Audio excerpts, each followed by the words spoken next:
Hey everyone, and welcome to Carrie's Garage. And on this episode, we're going to check out the 1975 Lincoln Continental Town Car.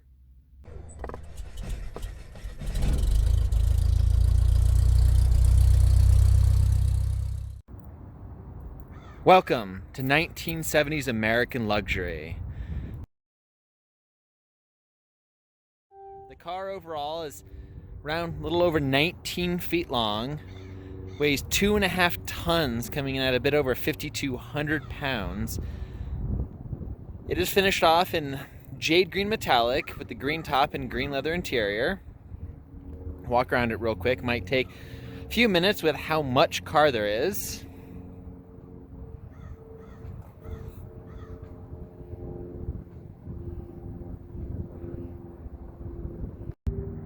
Overall, the paint is in okay shape. It sat for a while before I got it, so it got a bit sun faded.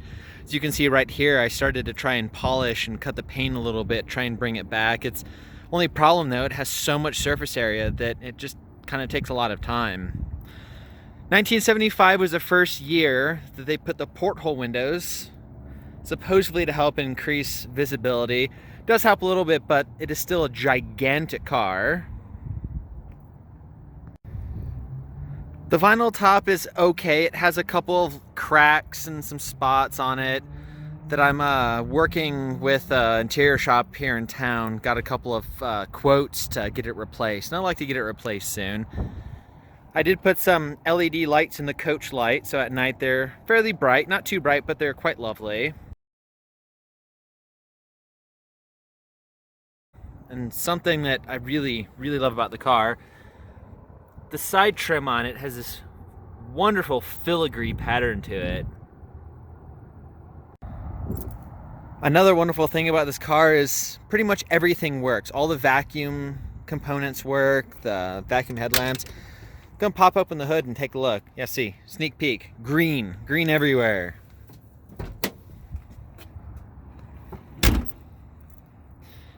I think I've had cars smaller than the hood of this car.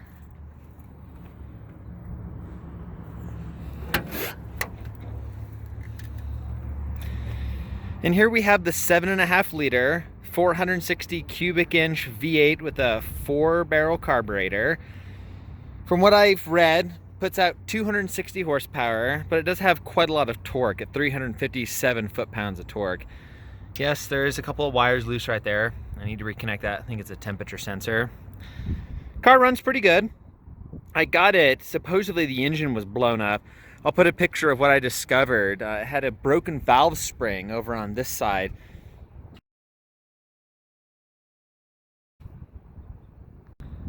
And if you're wondering what this is, if you're not sure, these are actually vacuum reservoirs. There's also another one right there. This car has so much vacuum components that it needs a lot of vacuum storage. I mean, the headlights are vacuum, the entire climate control is vacuum, cruise control, even the parking brake release is vacuum. I'll start up the engine in a minute to show you what it sounds like. It does have an exhaust leak. It sounds like, honestly, I'm plagued with cars with exhaust leaks. Problem being, the exhaust leak is right here on the exhaust manifold. I tried to fix it a couple of weeks ago and discovered that it has a broken bolt. Several of the other bolts are absolutely just impossible to get out, so I need to figure out a plan of attack, how to properly fix it. And you know, for being such a big car, there really isn't that much room to do much down here, so I need to come up with a plan of attack how to fix that. And of course, being a huge American car, it has quite a huge trunk. So this guy right here pops open, the key goes in.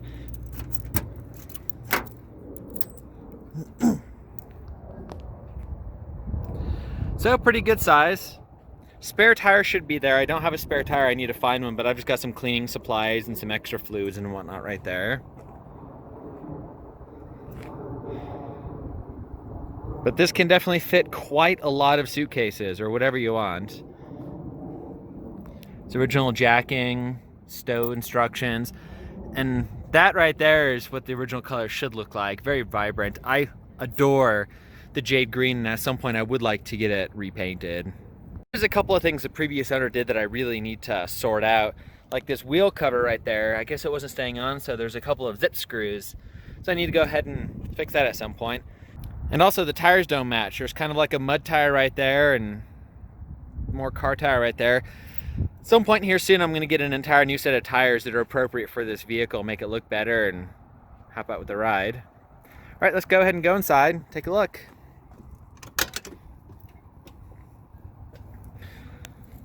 So one of the best dashes I think Lincoln ever did, when we take it for a quick drive, I'll show you how the speedometer works.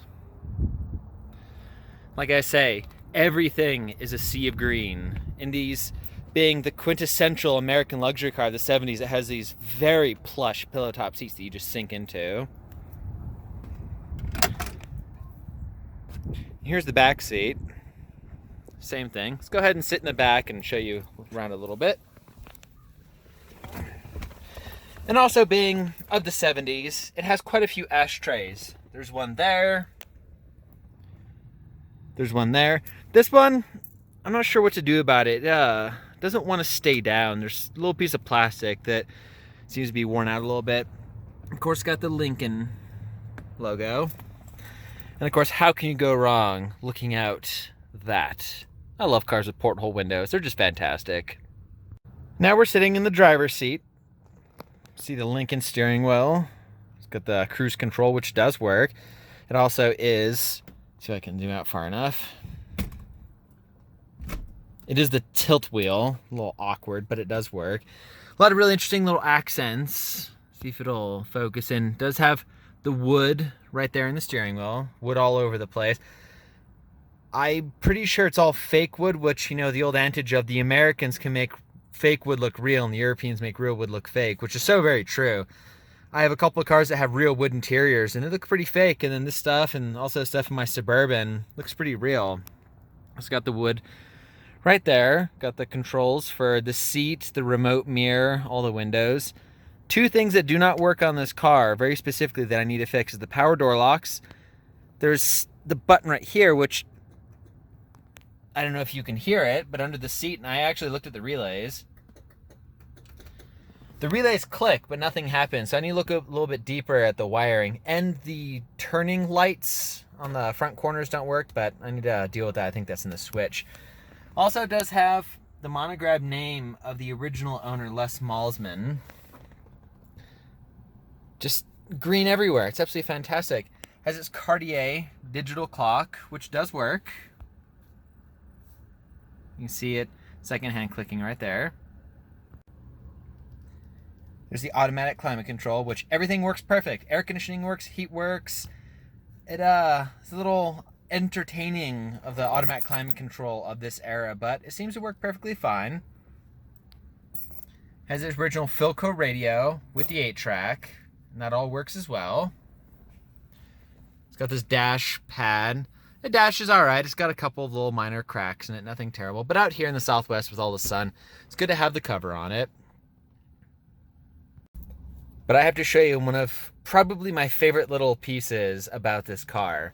So in these gigantic sun visors, you have a mirror there. But then if you open up the glove box, sitting right up there, go ahead and pull that out. And what you have is a kind of an auxiliary secondary mirror, which, to see if I can show it, it has Continental on it. So yeah. And another really cool thing it has, this little joystick right here actually controls the passenger side mirror, so it has remote mirrors on both doors. I'm definitely lucky that Ford Motor Company in this era did actually include an alternator light, alternator gauge, and a temperature gauge. A lot of cars of this era and even to the 80s only had idiot lights, so you didn't have any driver information besides speedometer and fuel gauge. So it is always nice to have a couple more gauges. All right, let me go ahead and start it up. I will warn you though, like exhaust leaks, it also has a little bit of a fan belt squeal that I need to fix as well. I'll get around to that here soon.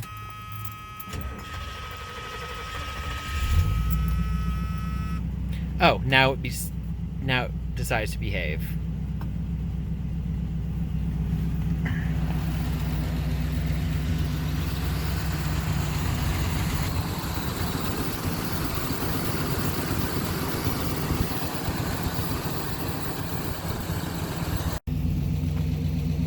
previous owner put on a new exhaust system that's a little bit louder than I would prefer on a car like this.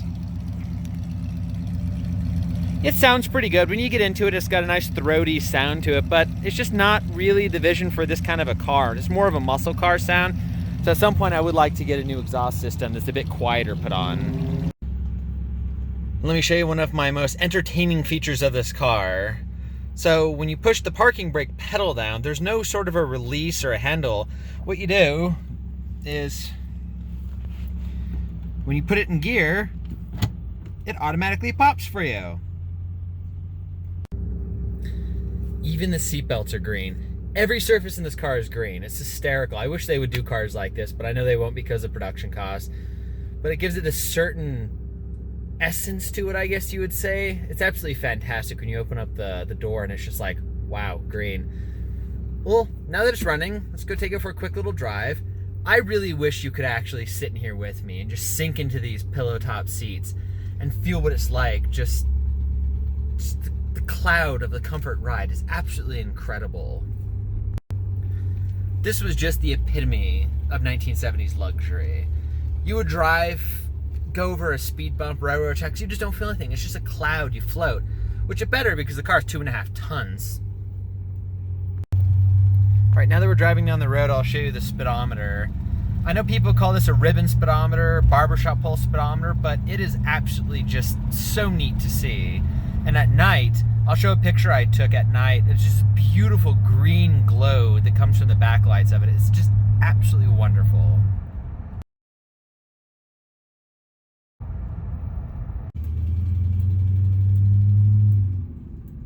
The other great thing too, you can literally drive it with one finger. The power steering is incredibly boosted and the steering is fairly vague, but that's just how they did that with cars of this era.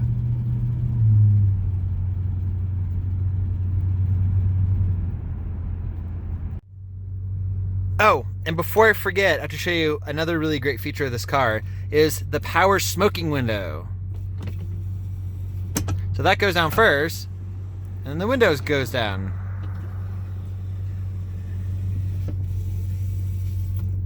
Oh, what a different time it was. And keeping along with the theme of all the different ashtrays, look at the size of the main ashtray. This thing is huge. You can almost rent that thing out. Somebody probably will notice that the fuel warning light is on. That's an issue I'm having with the sending unit, I believe. It can be full, half tank, empty. The light will come on, turn off, come on, turn off. So I need to do a little bit of research and see what it's going to take to properly fix that. But for now, I just watch how much fuel I have in it and just enjoy it. Which, by the way, fuel, this thing drinks gas. I average 8 to 9 miles to the gallon. But with this kind of level of luxury and how it drives, who cares? Alright, we're about to go over a set of railroad tracks. Just wanted to film what it was like. Hard to really describe unless you're in person, but it's very entertaining. It just glides over it. Alright, here they come.